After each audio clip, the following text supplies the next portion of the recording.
اعوذ باللہ من الشیطان الرجیم بسم اللہ الرحمن الرحیم قل ان صلاتي ونسكي ومحياي ومماتي لله رب العالمين لا شريك له وبذلك أمرت وأنا أول المسلمين صدق اللہ العظیم۔ بزرگان محترم اور عزیز دوستو، اللہ پاک کا بے پناہ کرم اور احسان ہے کہ اللہ تعالیٰ نے ہمیں ایمان کی دولت عطا کی اور ہمیں اپنا پسندیدہ دین اسلام عطا کیا۔ اس روئے زمین پر جتنے بھی مذاہب پائے جاتے ہیں ان میں دین اسلام ہی ایک ایسا مذہب ہے جو ہر اعتبار سے کامل و مکمل ہے۔ زندگی کے تمام تر شعبوں میں، خوشی کا موقع ہو، غمی کا موقع ہو، امیری ہو، غریبی ہو، آدمی وطن میں ہو، سفر میں ہو، مرد ہو یا عورت ہو، بچہ ہو، جوان ہو، بوڑھا ہو، مرد ہو یا عورت ہو، ہر ایک کے لیے مکمل رہنمائی اسلام میں موجود ہے۔ دنیا کے کسی مذہب میں یہ بات نہیں پائی جاتی، اور یہ بات کوئی ہم مسلمان ہیں اس لیے اپنے مذہب کے تعلق سے یہ بات کہتے ہیں، ایسا نہیں، بلکہ یہ اس روئے زمین کی سچائی ہے کہ ہمارا مذہب اسلام ہر اعتبار سے مکمل ہے۔ حضرت ابو ایوب انصاری رضی اللہ تعالی عنہ کے متعلق آتا ہے کہ جب قسطنطنیہ پہنچے، اللہ تعالیٰ نے نبی کریم صلی اللہ علیہ وسلم کے ذریعے سے مدینہ منورہ میں جو اسلامی حکومت کی داغ بیل ڈلوائی تھی، پھر یہ ملک کو اسلامی حکومت ترقی کرتے کرتے وسیع ہوتے ہوتے وہاں تک پہنچا جس کو قسطنطنیہ کہتے۔ آتا ہے کہ جب اس علاقے کو فتح کیا اور قضائے حاجت کی ضرورت محسوس ہوئی، بیت الخلا گئے، دروازہ کھول کر کے دیکھا تو واپس آ گئے۔ کسی نے پوچھا کہ آپ واپس کیوں آ گئے؟ آپ تو ضرورت سے گئے تھے۔ تو کہنے لگے کہ میں نے دیکھا کہ اس میں جو بیٹھک ہے اور جو بھانڈا ہے اس کا رخ قبلے کی طرف ہے، اور ہماری شریعت نے ہمیں منع کیا ہے کہ ہم پیشاب کرتے وقت، پاخانہ کرتے وقت نہ بیت اللہ کی طرف اپنا چہرہ کریں اور نہ بیت اللہ کی طرف اپنی پیٹھ کریں۔ تو کہنے والوں نے کہا کہ کیا آپ کا مذہب آپ کو اس بات کی بھی تعلیم دیتا ہے کہ پیشاب پاخانہ کرنے کے وقت آدمی کا رخ کس طرف ہونا چاہیے؟ لوگوں، حضرت ابو ایوب انصاری نے جواب دیا کہ ہاں، ہماری شریعت، ہمارا دین ہمیں اس بات کا بھی حکم دیتا ہے اور رہنمائی کرتا ہے کہ اگر پیشاب پاخانہ کرنا ہو تو کیسے کرنا چاہیے، کس جہت پر، کس رخ پر ہو کر کے کرنا چاہیے۔ حضرت سعد بن ابی وقاص رضی اللہ تعالیٰ عنہ کے متعلق آتا ہے کہ جب ملک شام کو فتح کیا تھا، حضرت عمر فاروق رضی اللہ تعالیٰ عنہ کا زمانہ تھا، اور یہ اسلامی فوج کے جنرل تھے۔ دسترخوان پر بیٹھے تو لقمہ جب اٹھایا تو کچھ دانے ہاتھ سے گر کر کے دسترخوان پر آ گئے۔ دسترخوان پر گرے ہوئے دانے اور غذا کے ریزوں کو اٹھایا اور کھایا، اور کھانے کے بعد اپنی انگلیوں کو چاٹا۔ تو وہاں جو لوگ موجود تھے وہ کہنے لگے کہ مسلمانوں کے امیر، یہ چیز اس علاقے میں معیوب سمجھی جاتی کہ دسترخوان پر گرے ہوئے دانوں کو اٹھا کر کے کھایا جائے یا انگلیاں چاٹی جائے. تو حضرت سعد ابن ابی وقاص رضی اللہ تعالی عنہ نے جواب دیا تھا کہ اَأَتْرُكُ سُنَّةَ حَبِيبِي لِهَؤُلَاءِ الْحُمَقَاءِ، کہ کیا میں اپنے آقا، اپنے محبوب جناب رسول اللہ صلی اللہ علیہ وسلم کی سنت اور آپ کے طریقے کو ان بے وقوفوں کی وجہ سے چھوڑ دوں گا؟ کھانے کا طریقہ، پینے کا طریقہ، سونے کا طریقہ، حتیٰ کہ پیشاب پاخانہ کرنے تک کا طریقہ ہمارے دین نے ہمیں بتایا ہے. اس روئے زمین پر اللہ تعالیٰ کی نعمتوں میں سے سب سے بڑی نعمت ایمان کی دولت ہے. اور ایمان کہتے ہیں اللہ رب العالمین کو تنے تنہا ماننا، اس کی الوہیت، اس کی وحدانیت اور اس کی ربوبیت پر ایمان رکھنا، اس بات کا عقیدہ رکھنا کہ پوجے جانے کے لائق صرف اور صرف اللہ کی ذات ہے، وہی الہ ہے، اس کے علاوہ کوئی الہ نہیں ہے، وہی معبود ہے، اس کے علاوہ اس روئے زمین پر کسی کی عبادت نہیں کی جائے گی. وہ اپنی ذات کے اعتبار سے، اپنی صفات کے اعتبار سے یکا و تنہا ہے، نہ اس کی ذات میں کوئی شریک ہے، نہ اس کی صفات میں کوئی شریک ہے. یہ وحدانیت ہے. اور ربوبیت، پوری کائنات کا نظام وہ سنبھالتا ہے، پوری کائنات کے نظام کو. اللہ بہتر جانتا ہے کہ اس دنیا میں کتنی مخلوقات ہیں، اللہ کو پتا ہے، ہمیں پتا نہیں. ہم لوگوں سے سنتے ہیں اور کتابوں میں پڑھتے ہیں کہ 18,000 سے زائد مخلوقات اللہ نے پیدا کی. ہمیں نہیں معلوم. ہر آنے والا دن ایک نئی دریافت کے ساتھ آتا ہے، ہماری معلومات میں اضافہ ہوتا ہے، ایسی چیزیں اور ایسی مخلوقات کی تحقیق ہوتی ہے، جانکاری اور معلومات ملتی ہے کہ عقل انسانی حیران. اور یہ سلسلہ قیامت تک چلتا رہے گا. اللہ تعالیٰ کی ذات، اللہ تعالیٰ کی صفات اور اللہ تعالیٰ کی تخلیق بے مثال ہے، بے مثال. تو کائنات میں اللہ پاک کی سب سے بڑی نعمت ایمان کی دولت ہے جو اللہ پاک نے ہمیں اور آپ کو عطا کی. یہ ایمان کی دولت. اور ایمان کی دولت اللہ نے جسے دے دی اسے یہ سمجھ لینا چاہیے اور یقین کر لینا چاہیے کہ اللہ نے مجھے کائنات کی سب سے بڑی نعمت دی. یہ ایمان ہے جس پر آخرت میں آپ کی نجات اور کامیابی ہے. یہ ہمارا عقیدہ ہے کہ ایک وقت تھا ہم ماں کے پیٹ میں تھے، اس دنیا میں آئے.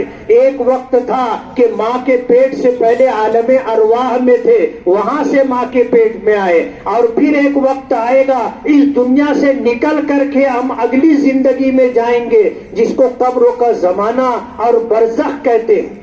اس کے بعد جب قیامت آئے گی اور سور پھونکا جائے گا، لوگ اپنی قبروں سے دوبارہ زندہ ہو کر کے نکلیں گے، تو پھر عالم آخرت میں جانا ہوگا. یہ ہمارا عقیدہ ہے اور ہم اس کو مانتے ہیں. اسی کا نام ایمان ہے کہ والیوم الآخر، کہ ہم آخرت کے دن پر بھی ایمان رکھتے. تو یہ ہمارا عقیدہ ہے کہ اس دنیا میں آدمی ایک مرتبہ آیا ہے، عالم ارواح سے منتقل ہو کر ماں کے پیٹ میں آیا، اب واپسی پیچھے نہیں ہے. ماں کے پیٹ سے اس دنیا میں آ گیا، اب واپسی ماں کے پیٹ میں نہیں ہے. اس دنیا سے منتقل ہو کر کے جب ہم آگے چلے جائیں گے قبر کا زمانہ، وہاں سے اس دنیا میں واپسی نہیں ہے. آج تک کوئی مرا ہوا واپس آیا؟ کسی کو آپ نے دیکھا یا کہیں آپ نے سنا کہ کسی شخص کا انتقال ہو گیا تھا اور پھر وہ اس دنیا میں واپس آ گیا؟ ہمارا عقیدہ یہ نہیں ہے. ہمارا عقیدہ یہ ہے کہ اللہ نے ہمیں اس دنیا میں بھیجا ہے ایک مرتبہ، اپنی اطاعت اور فرما برداری کے لیے، اور ہماری پیدائش کا مقصد یہ ہے کہ اس دنیا میں آ کر ایمان لا کر اسلام پر عمل کر کے ہم اللہ کی بارگاہ میں اس طرح جائیں کہ اللہ ہم سے راضی اور خوش ہو۔ یہ ہماری زندگی کا مقصد ہے۔ ہم اس دنیا میں آئے ہیں، اگر اللہ نے اپنے فضل سے اپنے کرم سے ہمیں ایمان دیا، یہ اس کا احسان ہے۔ اب ایمان مل جانے کے بعد ہمیں آخری نبی کا امتی بنایا، یہ اس کا کرم اور فضل ہے۔ اس امت میں پیدا ہونے کے لیے لوگ تمنا کیا کرتے تھے، اس امت میں پیدا ہونے کے لیے لوگ تمنا کیا کرتے تھے، دعا کیا کرتے تھے۔ اللہ نے ہمیں ایمان کی نعمت اور دولت دی تو حضور پاک صلی اللہ علیہ وسلم کا امتی بنایا۔ ہم نے یہ اللہ سے مانگا نہیں تھا، اللہ نے محض اپنے فضل و کرم سے عطا کیا ہے۔ تو یہ دین اسلام ہر اعتبار سے کامل و مکمل ہے۔ بیٹھ جاؤ، بیٹھ جاؤ۔ نوا کام چالو کیے تھے۔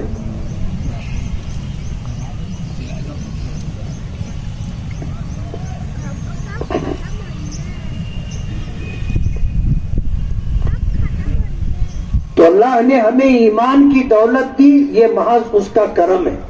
اللہ نے ہمیں مکمل دین اسلام دیا، قرآن کریم عطا کیا، نبی کریم صلی اللہ علیہ وسلم کا امتی بنایا، یہ محض اس کا فضل اور کرم۔ اب اس دنیا میں ہم ہیں، ہمیں اللہ کے حکموں پر عمل کرنا ہے۔ آج کا یہ موقع عید الاضحیٰ کی نماز کی ادائیگی کا موقع ہے۔ ہمیں اللہ نے دو عیدیں عطا کی ہیں، ایک رمضان کی مکمل عبادت کے بعد ہمیں دن عطا کیا ہے عید الفطر کا دن۔ ایک عید عید الفطر ہے اور ایک عید عید الاضحیٰ ہے۔ خوشی منانے کے اور بھی مواقع، بے شمار خوشیاں اللہ نے عطا کی ہیں، اور خوشی منانے کے لیے کوئی دن متعین نہیں ہے، لیکن یہ دو دن اللہ پاک نے ہمیں عطا کیے ہیں، اور ان دو دنوں میں اللہ رب العزت نے چاہا کہ ہم ان دو دنوں میں اللہ کی رضا اور خوشنودی حاصل کرنے کے لیے کچھ اعمال، کچھ افعال انجام دیں جس سے ہمارا رب راضی اور خوش ہو۔ اور ہمیں حکم دیا گیا کہ ان دو دنوں کو خوشی کے دن کے طور پر ہم منائیں۔ کچھ عبادات اور کچھ احکام ہیں۔ اللہ تعالیٰ کے لاکھوں لاکھ بندے حج کے لیے اللہ کے گھر پر پہنچے، الحمدللہ آج ان کا حج کا چوتھا دن ہے۔ انہوں نے مینا کی حاضری لگائی، مینا کا قیام کیا، میدان عرفات میں وقوف کیا، اور پھر میدان مزدلفہ میں وقوف کیا، اور کل کا دن مینا میں گزارا۔ مینا میں کل کا دن گزار کر کے اللہ کی بارگاہ میں قربانی پیش کی، اور قربانی پیش کرنے سے پہلے شیطان کو کنکریاں ماری۔ اور آج کا دن اور کل کا دن، یہ دو دن بھی شیطانوں کو کنکری ماری جائے گی۔ یہ 5 دن ہیں جو حج کے ہیں، جن لوگوں کو اللہ نے اپنے در پر بلایا ہے، حج کی سعادت اور دولت عطا کی ہے، وہ آج اس وقت حج کے اہم فریضے کی ادائیگی میں مصروف ہے۔ ہم ان لوگوں میں سے ہیں جو اس سال حج پر نہیں جا سکے، لیکن عید کا یہ موقع، ایک عمل حج ہے جو اللہ کے کچھ مخصوص بندے جاتے ہیں، حج ادا کرتے ہیں۔ جو لوگ حج پر نہیں جاتے ان کے لیے احکام یہ ہے کہ آج کے دن، وہ دن کی اولین ساعتوں میں، صبح کے پہلے وقت میں عید الاضحیٰ کی نماز 2 رکعت نماز ادا کریں، اس طرح کہ اللہ رب العالمین ہم سے راضی اور خوش ہو جائے۔ اور نماز کی ادائیگی کے بعد ہم لوگ اپنے رب کو راضی کرنے کے لیے قربانی پیش کریں۔ یہ قربانی، اس کی ایک تاریخ ہے، اس کا ایک اتہاس ہے۔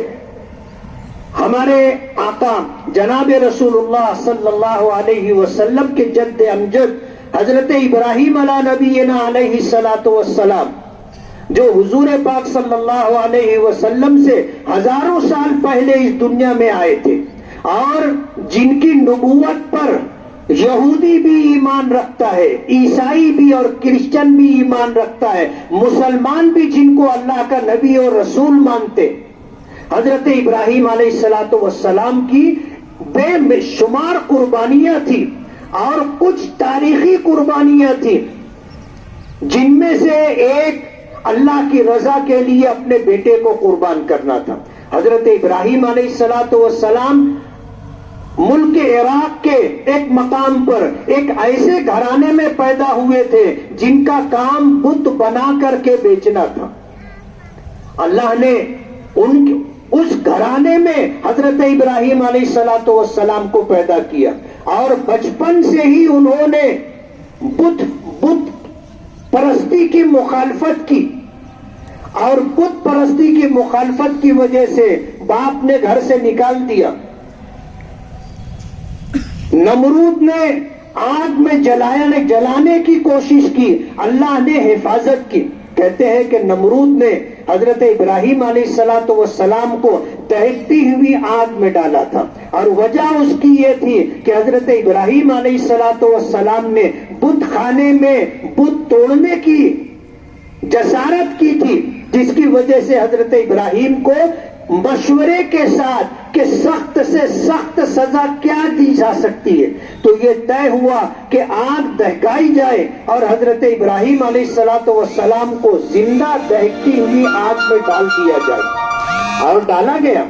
قرآن کریم میں اس واقعے کو ذکر کیا ہے. اللہ پاک فرماتے ہیں کہ جب حضرت ابراہیم علیہ السلام کو اس جرم کی پاداش میں جب دہکتی ہوئی آگ میں ڈالا گیا تو اللہ پاک نے آگ کو حکم دیا تھا کہ یا نار کونی بردم و سلامن علی ابراہیم، کہ اے آگ تو ابراہیم پر ٹھنڈی اور سلامتی والی ہو جا. تو وہ دہکتی ہوئی آگ حضرت ابراہیم کا بال بھی نہیں جلا سکی، ایک رویا بھی نہیں جلا. دہکتی ہوئی آگ میں ڈالا گیا. اللہ نے آگ کو ان کے لیے گلزار بنا دیا، آگ کو ان کے لیے راحت کی جگہ بنا دی. باپ نے کا درجہ رکھتا ہے. حضرت ابراہیم نے جب یہ خواب دیکھا تو سمجھ گئے کہ اللہ کیا چاہتے ہیں. صبح ہوئی 100 اونٹوں کی قربانی دی، 100 اونٹوں کی قربانی. لیکن دوسری رات پھر خواب دیکھا کہ میں اپنے ہاتھوں سے اپنے بیٹے اسماعیل کو اللہ کے لیے نام پر ذبح کر رہا ہوں. صبح ہوئی پھر 100 اونٹوں کی قربانی دی. تیسری رات پھر یہی خواب دیکھا. حضرت ابراہیم نے جب تیسری مرتبہ یہ خواب دیکھا تو پھر یہ سمجھ گئے کہ اللہ پاک کی منشا یہ ہے کہ میں اپنے بیٹے اسماعیل کو اللہ کے نام پر قربان کروں. اور پھر حضرت ابراہیم علیہ السلام نے اپنے بیٹے حضرت اسماعیل سے مشورہ کیا کہ بنی انی اری فی المنام انی اذبحک فانظر ماذا تری، کہ بیٹے میں نے خواب دیکھا ہے کہ میں تمہیں اپنے ہاتھوں سے اللہ کے لیے ذبح کر رہا ہوں، تمہاری کیا رائے ہے؟ فانظر ماذا تری، کیا رائے ہے تمہاری، کیا مشورہ ہے؟ حضرت اسماعیل نے جواب دیا یا ابت افعل ما تؤمر ستجدونی انشاءاللہ من الصابرین، کہ اے میرے والد گرامی آپ نے جو خواب دیکھا ہے آپ اس پر عمل کر گزریے، آپ انشاءاللہ مجھے صبر کرنے والوں میں پائیں گے. باپ بیٹے کا مشورہ ہوا.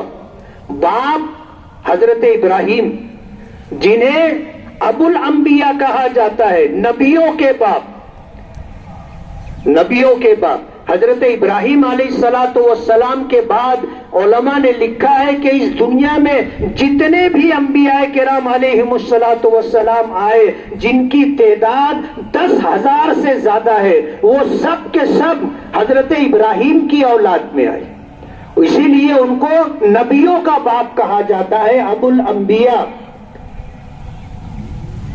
ایک طرف حضرت ابراہیم تھے اور ایک طرف ان کے بیٹے اسماعیل تھے جو آنے والے دنوں میں نبی بننے والے تھے. باپ بیٹے کا مشورہ ہوا، ایک وقت کا نبی تھا اور ایک مستقبل کا نبی تھا.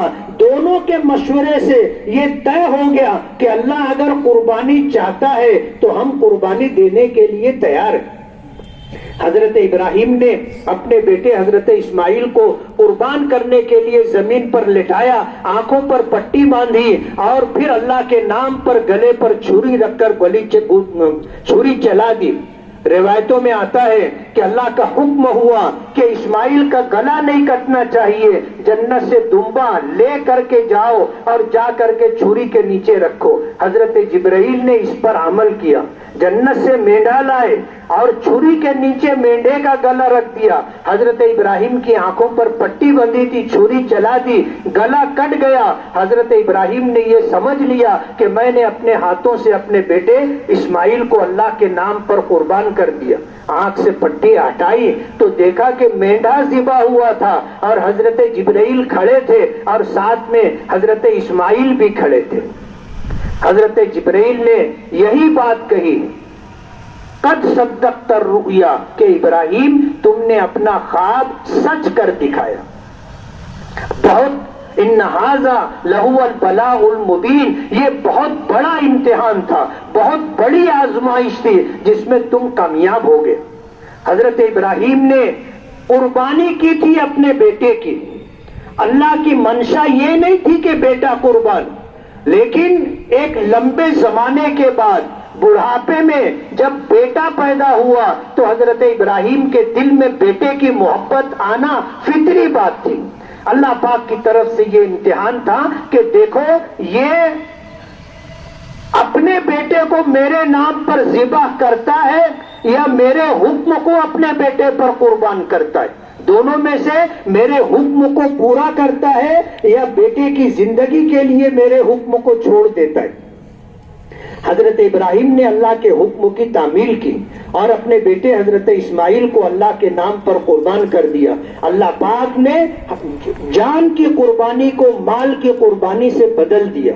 ہم جو قربانی کرتے ہیں جانوروں کی قربانی، یہ در حقیقت ان جذبات کی قربانی ہے جو ہمارے دلوں میں ہے کہ ہم اللہ کی رضا کے لیے اپنی تمام تر قیمتی چیزوں کو قربان کرنے کے لیے تیار ہے۔ ظاہر بات ہے اولاد سے بڑھ کر کے نعمت اور اولاد سے بڑھ کر کے کسی کا کیا مقام ہو سکتا ہے، لیکن اللہ کے لیے اگر ضرورت پڑے گی ہم اولاد کو بھی قربان کریں گے، اللہ چاہے گا ہم اپنی جان بھی اللہ کے راستے میں قربان کریں گے۔ جہاد کا جو حکم ہے وہ یہی ہے۔ ہم کوئی جہاد اس لیے نہیں کرتے کہ اپنے ہم ملکوں کو فتح کریں گے، جہاد کے لفظ کو سمجھ لینا چاہیے۔ جہاد کہتے ہیں نیکی، بھلائی اور خیر کے کاموں کو عام کرنے کے لیے، پھیلانے کے لیے جد و جہد کرنا، کوشش کرنا، اور اگر دعوت و تبلیغ کے راستے میں یا ہمارے اس دین کو کوئی مٹانا چاہے، کوئی ختم کرنا چاہے تو اس کام کو روکنے کے لیے جد و جہد کرنا، اور پھر وہ جد و جہد مقابلہ آرائی کی شکل میں ہو، بحث و مباحثے کی شکل میں ہو، مناظرے کی شکل میں ہو، جدال اور جھگڑے کی شکل میں ہو، حتیٰ کہ اگر آمنا سامنا ہو اور جان لینے اور دینے کی بات آ جائے تو اس مرحلے تک جانے کے لیے ہم تیار، اس کو جہاد کہتے ہیں۔ لوگ ایسا سمجھتے ہیں کہ جہاد صاحب دولت حاصل کرنے کے لیے، ملک کو حاصل کرنے کے لیے، اقتدار حاصل کرنے کے لیے نہیں۔ ہماری شریعت میں ہمیں جہاد کا حکم دیا گیا ہے اور اس کا ایک وقت ہے، اس کا ایک وقت ہے۔ کچھ مخصوص حالات میں اس حد تک ہم جاتے ہیں کہ اگر ہمیں اپنے دین کے لیے، اللہ کی رضا کے لیے جان بھی دینی پڑے تو ہم جان دینے کے لیے تیار ہوتے ہیں۔ یہ جہاد کا آخری مرحلہ ہے، ورنہ جہاد در حقیقت ایک جد و جہد ہے۔ ہم کہتے ہیں جد و جہد کرنا، کوشش کرنا، یہ اسی جد و جہد اور کوشش کا ایک حصہ ہے۔ آخری حصہ جہاں جنگ کر کے اپنے دین کی حفاظت کے لیے، اپنی جان کی حفاظت کے لیے، اپنے مال کی حفاظت کے لیے، اپنی عزت و آبرو کی حفاظت کے لیے جد و جہد اور کوشش کرنا اور آخری حد تک چلے جانا جہاد ہے۔ آج تو عجیب و غریب صورتحال ہو گئی۔ اب لوگوں نے جہاد کے ساتھ لو کو جوڑ دیا، لو جہاد. کافی دنوں تک یہ لفظ آپ نے سنا ہوگا اور ہم مسلمانوں پر یہ الزام تھا کہ ہم اپنے غیر مسلم بہن بیٹیوں کو اپنی محبت کے جال میں پھنسا کر کے اس کا مذہب تبدیل کرنا چاہتے ہیں، اور اس کو کہا گیا کہ یہ مسلمانوں کا لو جہاد ہے. ہمارے مذہب میں دعوت و تبلیغ کا سیدھا راستہ ہے، سیدھا راستہ. ہم کوئی چور راستہ نہیں تلاش کرتے، ہمارا سیدھا راستہ ہے. ہم آپ کو بھی اسلام کی دعوت دیتے اس لیے کہ یہ ہمارا مذہبی فریضہ ہے اور ہم آپ کے ہمدرد اور خیرخواہ ہیں. ہم یہ چاہتے ہیں کہ اس پوری کائنات کو جس نے پیدا کیا ہے، تمام تر مخلوقات جس نے پیدا کی ہے، اس کا حق ہے کہ صرف اسی کی عبادت کی جائے، صرف اسی کی پوجا کی جائے، اسی کو اپنا الہ، اسی کو اپنا معبود، اسی کو اپنا رب، اسی کو اپنا خدا، اسی کو اپنا بھگوان کہو، اسی کو اپنا گاڈ کہو. تنے تنہا صرف اسی ایک کی عبادت ہوگی. یہ ہمارے مذہب کی خصوصیت ہے. اور کوئی بھی مخلوق، چاہے آپ انہیں اپنا بھگوان سمجھے، وہ بھی اس کی مخلوق ہے. ایک وقت تھا اس نے انہیں پیدا کیا تھا، اور ایک وقت آیا اس نے عام انسانوں کی طرح انہیں بھی موت دی اور اپنے پاس بلا لیا. ہمارا خدا وہ ہے جو ہمیشہ سے ہے اور ہمیشہ رہے گا، ہمیشہ سے ہے، ہمیشہ رہے گا. لم یلد ولم یولد، نہ کسی نے اس کو جنا نہ اس نے کسی کو جنا. پوری کائنات کا پیدا کرنے والا تنے تنہا وہ ہے. نہ اس کی بیوی ہے نہ اس کے بچے ہیں، تنے تنہا ہے. اسی نے یہ آسمان بنایا، اسی نے یہ دھرتی اور زمین بنائی. آسمان میں چاند سورج ستارے اسی نے لگائے. ہم اس کو اپنا رب مانتے، اس کو اپنا خدا مانتے.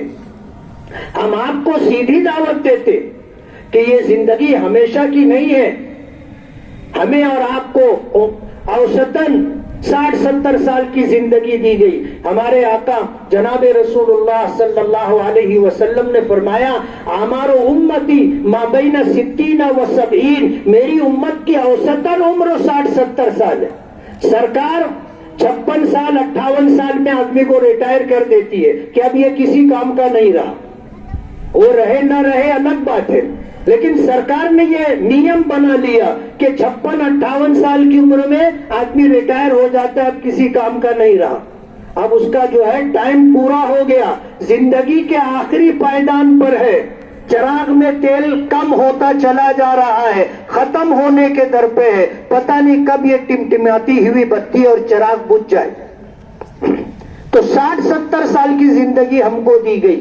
اس کے بعد اس دنیا میں دوبارہ واپسی نہیں ہے. مرنے کے بعد اگلی زندگی اور اس کے بعد اگلی زندگی، جہاں پہ نرک ہے، سورگ ہے، جنت اور جہنم ہے. ایمان اچھے اعمال پر آدمی رہے گا تو اسے جنت ملے گی، سورگ میں جائے گا. اور اگر اس کے ساتھ شرک کیا، اس کی ذات میں کسی کو شریک کیا، اس کی صفات میں کسی کو شریک کیا، اس کے علاوہ کسی اور کی پوجا کی، تو یہ شرک ہے. اور شرک ناقابل معافی جرم ہے. اوپر والے نے فیصلہ کیا، ان اللہ لا یغفر ان یشرک بہ ویغفر ما دون ذلک لمن یشاء، کہ اللہ نے یہ فیصلہ کر لیا ہے کہ شرک کو معاف نہیں کرے گا، مشرک کی مغفرت نہیں ہوگی، اس کے علاوہ جس کو چاہے گا معاف کر دے گا. تو ہم تو سیدھی سیدھی دعوت دیتے ہیں کہ آپ غور کریں اس کائنات کے پیدا کرنے والے کے بارے میں، اور تنے تنہا اسی کی، اس پر ایمان لائیں، اس کی ذات پر، اس کی صفات پر. ہم کسی کو مسلمان بنانے کے لیے چور راستہ نہیں اختیار کرتے کہ کسی کو اپنی محبت میں پھنسائیں اور پھر اس کو مسلمان بنائیں. ہماری شریعت میں قرآن پاک میں فرمایا، لا اکراہ فی الدین، مذہب کے بارے میں، دھرم کے بارے میں کسی قسم کی کوئی زبردستی نہیں ہے. اے بیٹے پانی رکھو ادھر جا کے، بیٹے چلو.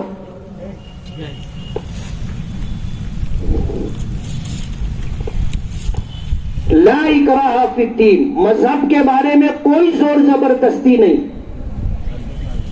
مذہب کے بارے میں کوئی زور زبردستی نہیں، ہر آدمی اپنے مذہب کے تئیں آزاد۔ یہ جو کہا جاتا ہے کہ ایک جہاد کے ساتھ لو کو جوڑا گیا، لو جہاد، اور اسی کے ساتھ جوڑ دیا گیا لینڈ جہاد، اب نئی اصطلاح پیدا کی جا رہی ہے۔ ابھی دھولیا مالیگاؤں لوک سبھا کا الیکشن ہوا، فرقہ پرستوں نے جن کو منہ کی کھانی پڑی وہ کہنے لگے مالیگاؤں کے لوگوں نے اوٹ جہاد کیا۔ عجیب و غریب بات ہے۔ میں نے یہی بات کہی کہ ہم نے تو الیکشن کمیشن کے آدیش پر، ان کی گائیڈ لائن پر عمل کیا ہے کہ ہر شخص کو ووٹ دینا چاہیے۔ ہم نے عید کے موقع پر یہاں سے آپ کو پیغام دیا تھا کہ آپ ہر حال میں ووٹ دیں۔ کاش ہماری یہ بات پورے ملک میں پہنچتی اور ملک بھر کا مسلمان یہ طے کر لیتا کہ ہمیں ہر حال میں ووٹ دینا ہے، تو آپ یقین مانیے ملک میں آج جو صورتحال ہے وہ تبدیل ہو جاتی، صورتحال تبدیل ہو جاتی۔ ٹائمز آف انڈیا نے لکھا کہ ملک کے مسلمانوں نے ماضی کے مقابلے میں پارلیمنٹ کے لوک سبھا کے الیکشن میں چند فیصد ووٹ زیادہ دیے، تو حالات کیا بن گئے آپ دیکھ لو۔ ہمارے ہی نہیں، ہمارے ملک کے پرائم منسٹر صاحب کے بھی سر بدل گئے نا۔ وہ بھی کہنے لگے کہ عید کے موقع پر جب عید ہوتی ہے تو ہمارے گھر کھانا نہیں پکتا، ہمارے گھر آس پاس میں جو ہمارے مسلمان پڑوسی ہیں وہ ہم کو کھانا لا کر کے دیتے۔ وہ بولنے پہ مجبور ہو گئے کہ ہم ہندو مسلمان کی بات نہیں کرتے۔ یہ جو سر بدلا اور یہ جو تبدیلی آئی، یہ صرف اس وجہ سے کہ ملک کے مسلمان نے یہ طے کر لیا تھا کہ ہم کو ووٹ دینا ہے۔ مالیگاؤں میں 50%، 52% ووٹنگ ہوتی تھی، مالیگاؤں کی ووٹ 64% ہوئی۔ 64% ووٹ نے کیا کھیل کیا آپ کو پتا ہے کہ دھولیا مالیگاؤں لوک سبھا میں 6 اسمبلی حلقے ہیں، 5 اسمبلی حلقے میں بی جے پی کے فرقہ پرست امیدوار کو لیڈ ملی تھی، لیکن مالیگاؤں کے لوگوں نے، جس میں ہندو مسلمان سب شریک ہیں، جو اس ملک کے ہمدرد اور خیرخواہ ہیں، جنہوں نے الیکشن کمیشن کی گائیڈ لائن کا پالن کیا، اس پر عمل کیا کہ ووٹ دو اور سیکولر امیدوار کو ووٹ دو۔ ظاہر بات ہے سیکولر امیدوار کو ووٹ دینا ہمارے آئین، دستور، سنویدھان کا ہمیں ملا دیا ہوا حق ہے۔ ہم نے اس پر عمل کیا اور مالیگاؤں کی آپ کی 2 لاکھ ووٹوں نے 5 اسمبلی حلقوں کی لیڈ توڑ دی۔ اگر ملک کا مسلمان 80% ووٹنگ کرنے لگ جائے، 90% ووٹنگ کرنے لگ جائے، 100% ووٹنگ کرنے لگ جائے، تو میں آپ کو یہ بتانا چاہتا ہوں کہ اس ملک میں 57 پارلیمنٹ حلقے ایسے ہیں جہاں سے مسلم امیدوار چن کر کے پارلیمنٹ میں پہنچے گا۔ ہماری ووٹوں کی اہمیت ہمیں بھی پتہ نہیں۔ آپ سوچو کہ صرف چند % ووٹ بڑھنے کی وجہ سے کیا صورتحال بدلی آپ کو پتہ ہے؟ جو کہتے تھے کہ اب کی بار 400 پار، 300 پار بھی نہیں ہوا نا، 250 پار بھی نہیں ہوا، 240 پر رک گئے۔ آج ہم نہیں کہتے، پوری ملک سے آواز اٹھ رہی ہے کہ یہ 240 بھی سب گڑبڑی کر کے، بےمانی کر کے 240 تک پہنچے۔ اور ظاہر بات ہے کہ ہماری حیثیت کیا ہے اس ملک میں؟ ہم تو 2 نمبر کے شہری ہیں، 2 نمبر کے شہری ہیں۔ زندگی کے تمام شعبوں میں ہمیں پیچھے ڈھکیلا گیا، اور اتنا پیچھے ڈھکیلا گیا کہ سچر کمیشن کی رپورٹ میں یہ بات ہے کہ اس ملک میں مسلمان دلتوں سے زیادہ پسماندہ ہے، دلتوں سے زیادہ پسماندہ ہے۔ ہمیں اتنا پیچھے کر دیا گیا صرف اس وجہ سے کہ ہمیں اپنی قدر و قیمت معلوم نہیں ہے۔ آپ 100% ووٹ کرنا شروع کر دو گے، ہر ایک کو آپ کی طرف دیکھنا پڑے گا، ہر ایک کو آپ سے مشورہ لینا پڑے گا، ہر ایک کو ہر فیصلے میں آپ کو شریک کرنا پڑے گا. ہم اس ملک میں 25 کروڑ ہیں. 1000 2000 لاکھ 2 لاکھ کروڑ 2 کروڑ نہیں. اس ملک میں ہماری تعداد 25 کروڑ ہے اور ہم اس ملک میں دوسری سب سے بڑی اکثریت ہے. دوسری سب سے بڑی اکثریت. چند فیصد ووٹوں کے بڑھ جانے سے حکومت بننے میں ہمارا کیا عمل کیا رول رہا آپ نے دیکھ لیا. جو لوگ یہ خواب دیکھ رہے تھے کہ اب کی بار 400 پار, وہ الزام ہم ہی لوگوں کو دیتے ہیں کہ مسلمانوں کی ووٹ کی وجہ سے ہم اتنے پیچھے رہ گئے. میں اس میدان سے, عیدگاہ سے حکومت وقت کو اور ان کے ذمہ داران کو یہ پیغام دینا چاہتا ہوں کہ اگر آپ یہ کہتے ہو کہ سب کا ساتھ سب کا وکاس, تو آپ ہمیں چھوڑ کر کے نہیں چل سکتے. ہم اس ملک میں 25 کروڑ کی تعداد میں, ہم اگر پسماندہ اور پچھڑے رہیں گے تو یہ ملک کبھی ترقی نہیں کرے گا. آپ اگر اپنی بات میں سچے ہیں اور آپ اپنی بات میں ایماندار ہیں تو آپ کو اس ملک کی ترقی کے لیے ہمیں ساتھ میں لینا پڑے گا. آپ کو ہمارے بارے میں بھی سوچنا پڑے گا. آپ کو ہمارے بارے میں بھی اپنا رویہ بدلنا پڑے گا. یہ 10 سال میں جو آپ نے کیا ہے, اب یہ آنے والا 5 سال خدا کرے کہ آپ اپنی غلطیوں کو درست کر لیں. ہم تو پچھڑے ہیں, ہم تکلیف میں رہنے کے عادی ہیں, تکلیف میں رہنے کے عادی ہیں. آپ نے چائے بیچا ہو یا نہ بیچا ہو, ہم نے چائے بیچی ہے. آج ملک کا مسلمان چائے بیچتا ہے, ملک کا مسلمان ٹھیلا گاڑی چلاتا ہے, ملک کا مسلمان پان ٹپری لگاتا ہے, ملک کا مسلمان گلی گلی پھیری کر کے ضرورت کے چھوٹے موٹے سامان اور سبزی بیچتا ہے. اس پر ہمارا گزر بسر ہے. سرکار کی اسکیموں سے ہمیں فائدہ نہیں ملتا اور تم ایسی اسکیمیں بنا رہے ہو جس سے ہمیں آپ باہر رکھنا چاہتے ہو. تو یہ آپ کا دعویٰ کہ سب کا ساتھ اور سب کا وکاس, آپ اس میں مخلص اور سچے نہیں ہیں. میں آپ کو یہ بتانا چاہتا ہوں کہ اگر آپ ہم کو ساتھ لوگے اور ملک کی ترقی میں آپ ہمیں ساتھ میں لے کے چلو گے تو ملک ترقی کرے گا. اور اگر آپ ہمیں چھوڑ کر کے چاہو گے کہ ملک کو ترقی کر لے تو ای خیال استو محال استو جنو, ایسا کبھی بھی نہیں ہوگا. آپ ہمیں چھوڑ کر کے اپنے پیروں پر کلہاڑی مار رہے ہو. آپ کو اس بات کا احساس ہو گیا کہ آپ نے یہ کہا کہ عید کے دن میرے گھر کھانا نہیں پکتا.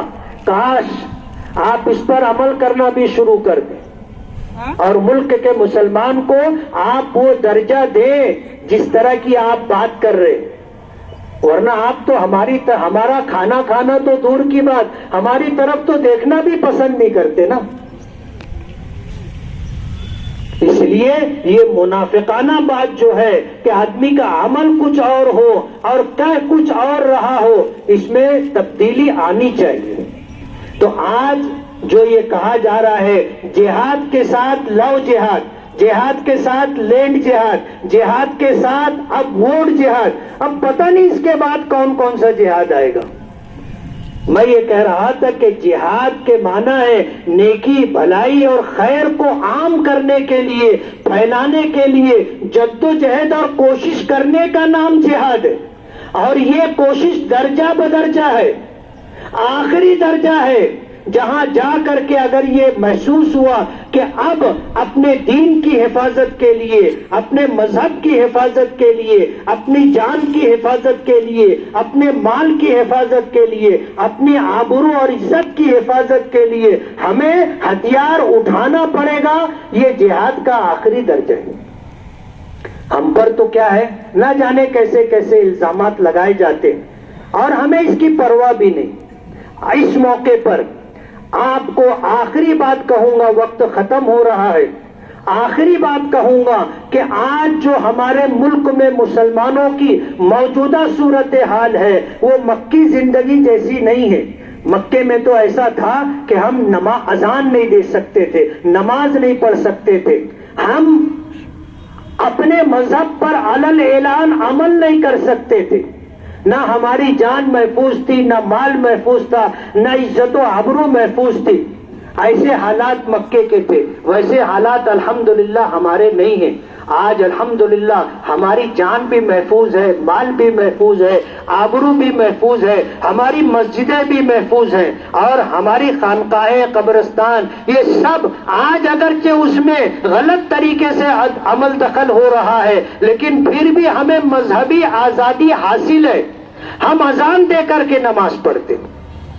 آج عیدگاہ میں آپ دیکھ لو، اتنا بڑا مجمع آ کر کے کھلے میدان میں نماز ادا کر رہا ہے. یہ ہمیں دستور نے، سنویدھان نے یہ آزادی دی ہے، یہ حق دیا ہے. اس لیے مکی زندگی جیسی ہماری زندگی نہیں ہے، اور مدنی زندگی جیسی بھی ہماری زندگی نہیں ہے. مدنی زندگی میں سرکار دو عالم صلی اللہ علیہ وسلم نے اسلامی حکومت کی بنیاد ڈالی تھی، اور آپ اس کے سربراہ تھے.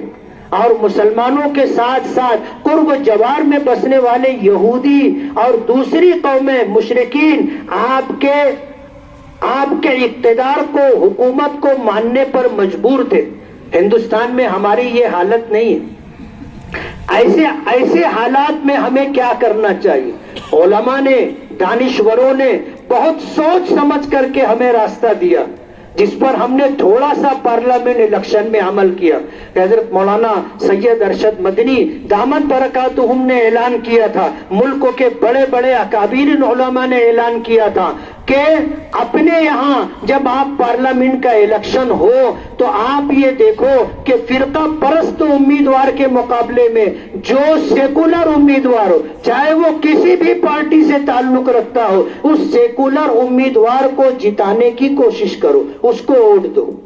ہم نے صرف اس پر عمل کیا، اور اس پر عمل کرتے ہوئے تھوڑا سا ہم آگے بڑھے. بس آپ دیکھ لو ملک میں خیر وجود میں آئی اور فرقہ پرستوں کو لگام لگی. اس لیے ایسے حالات کے اندر ہمیں کچھ کام کرنا ہے. اس کا یہ مطلب نہیں ہے کہ اب ہم مجبور ہیں، بے بس ہیں، بے کس ہیں، معذور ہیں، ہم ہاتھ پہ ہاتھ دھرے بیٹھے رہیں. نہیں، ہماری شریعت اس سے منع کرتی. ہم تو برے سے برے حالات میں بھی مایوس نہیں ہوتے. انہو لا ییأس من روح اللہ الا القوم الکافرون. اللہ کی رحمت سے ایمان والا کبھی مایوس نہیں ہوتا، اس لیے کہ ہمارا عقیدہ ہے کرنے والی ذات اللہ کی ہے. ہمارے کرنے سے نہیں ہوتا، اس کے کرنے سے ہوتا ہے. اس لیے ہم کمزور بے بس ضرور ہیں، لیکن ہمارا ایمان اس پر ہے جس کا فیصلہ پوری کائنات میں چلتا ہے. اس لیے ہم مایوس نہیں ہوتے.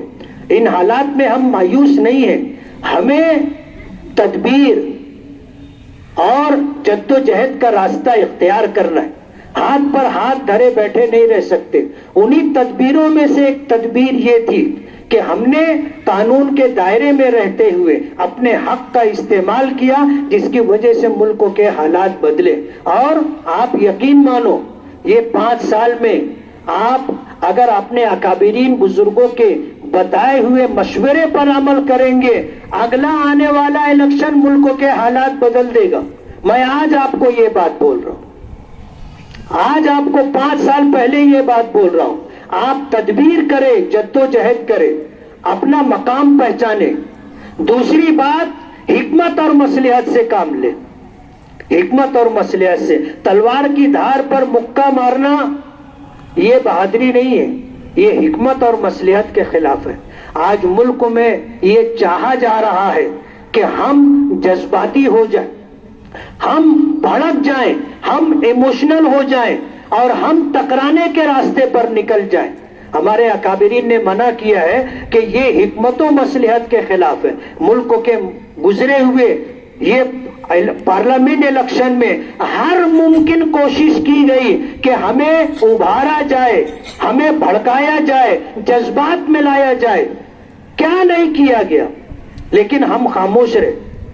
ہم نے ایک کام کیا کہ ہم 20 مئی کو ووٹ دینا ہے، ہم ووٹ دینے کے لیے نکلے، اور ہم نے ماضی کے مقابلے میں تھوڑا سا اس میں زیادہ حصہ لیا. حالات بدل گئے. حکمت اور مصلحت سے کام لینا ہے. تیسری چیز صبر کرنا ہے.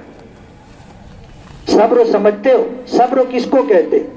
اللہ کی رضا کے لیے اپنے جذبات پر قابو رکھنا. کس کے لیے؟ اللہ کی رضا کے لیے اپنے جذبات پر قابو رکھنا. آؤٹ آف کنٹرول نہیں ہونا ہے. آج جو ملک کے موجودہ مسلمانوں کے حالات ہیں، ان حالات میں ہمیں قرآنی تعلیمات یا ایھا الذین آمنوا استعینوا بالصبر والصلاۃ کہ اللہ کی طرف رجوع ہو اور نماز، یعنی ہر حال میں اللہ کے حکموں کی تابع داری. اپنی شریعت پر آپ مکمل عمل کرو، اور جہاں ملک کے قانون کے پیش نظر آپ عمل نہیں کر سکتے، آپ اس کو چھوڑ کر دوسرا راستہ اختیار کرو. جیسے ہماری صوبے میں، ہماری اسٹیٹ اور ریاست میں گو ونش کا قاعدہ ہے. ہم گائے نہیں کاٹ سکتے، پیچھے بھی نہیں کاٹتے تھے، بچڑا وغیرہ کاٹتے تھے. لیکن جب یہ قانون بن گیا کہ گائے اور گائے کی نسل کے جانوروں کی قربانی نہیں کرنی ہے، ان کو ذبح نہیں کرنا ہے، تو یہ قانون ہے. ہمیں قانون کی پاسداری کرنا ہے. اس کا متبادل کیا ہو سکتا ہے؟ آپ بکری بکرا قربان کرو، بھینس اور بھینسے کی قربانی کرو، آپ اونٹ کی قربانی کرو. یہ قانون کی وجہ سے مجبوری ہے. ہماری شریعت نے ہمیں قانون توڑنے کے لیے نہیں کہا. ہماری شریعت نے اس موقع پر متبادل اختیار کرنے کا حکم دیا ہے، اور پورے شہر کے اندر الحمدللہ مسلمان اس پر عمل کرتے. کچھ لوگ ہوں گے جو قانون توڑتے ہوں گے، لیکن میں آپ کو یہ بتانا چاہتا ہوں کہ اتنا بڑا مجمع جو اس عیدگاہ کے اس میدان میں آیا ہے، یہ وہ لوگ ہیں جو قانون کی پاسداری کرتے، قانون کی حکمرانی کو مانتے ہیں. قانون کا النگھن کرنا، قانون کی خلاف ورزی کرنا، یہ راستہ اختیار نہیں کرتے. تو ہماری شریعت نے ہمیں بتایا کہ مکمل شریعت پر عمل کرنے میں اگر کوئی دشواری، کوئی حکومت کی طرف سے کوئی قانون اگر ہم پر عائد کیا گیا تو اس کی وجہ سے ہم اس میں رک جائیں، دوسرا راستہ تلاش کریں. اور ہماری شریعت نے ہمیں راستے دیے، اور اس پر عمل کر کے ہم اللہ کے حکم کو پورا کر سکتے. تو آج اس موقع پر جو قربانی ہم کر رہے ہیں، یہ قربانی در حقیقت حضرت ابراہیم علیہ السلام کا ایک عمل تھا. صحابہ کرام نے پوچھا تھا کہ من اضاحی یا رسول اللہ، اللہ کے رسول یہ قربانی کیا چیز ہے؟ فرمایا ہی سنت ابیکم ابراہیم، کہ یہ تمہارے باپ حضرت ابراہیم کی سنت ہے، ان کا طریقہ ہے، ہم اس پر عمل کرتے. قربانی سب پر واجب نہیں ہے. جو مالدار ہے، صاحب نصاب ہے، اس پر قربانی ہے، ورنہ جو غریب ہے اس پر قربانی نہیں ہے. اور مسلمان ہونے کے لیے ہر شخص قربانی کرے ایسا نہیں ہے. مسلمانوں میں جو امیر ہوگا، جو مالدار ہوگا، جو صاحب نصاب ہوگا، جس پر زکوٰۃ فرض ہوتی ہوگی، اس پر قربانی واجب ہوگی. ہمارے ہندو بھائیوں کو بھی قربانی کیا ہے اور قربانی کی تاریخ کیا ہے اور قربانی کرنے میں ہمارے جذبات کیا ہیں اور ہم کیا چاہتے ہیں وہ سمجھنا ضروری ہے. اگر ہمارے برادران وطن ہندو بھائی ہمارے اس مذہبی فریضے کی تاریخ سمجھ لیں گے، اس کا پس منظر، اس کا بیک گراؤنڈ اگر سمجھ لیں گے تو وہ کبھی ہم کو اس عمل سے نہیں روکیں گے. مگر مصیبت یہ ہے کہ ہم مسلمانوں کو بھی نہیں معلوم اپنی تاریخ کیا ہے، ہم دوسروں کو کیا بتائیں. اس لیے آج یہ موقع عید الاضحیٰ کا موقع ہے، وقت ہو چکا ہے. آپ سبھی حضرات سے گزارش ہے کہ قربانی کے ان دنوں میں اپنی ذات سے کسی کو تکلیف نہ ہو. سب سے بڑی تکلیف جو ہوتی ہے وہ گندگی کا راستوں پر ڈال دینا ہے. آپ اگر قربانی کر رہے ہو، ہزاروں میں ایک دو لوگ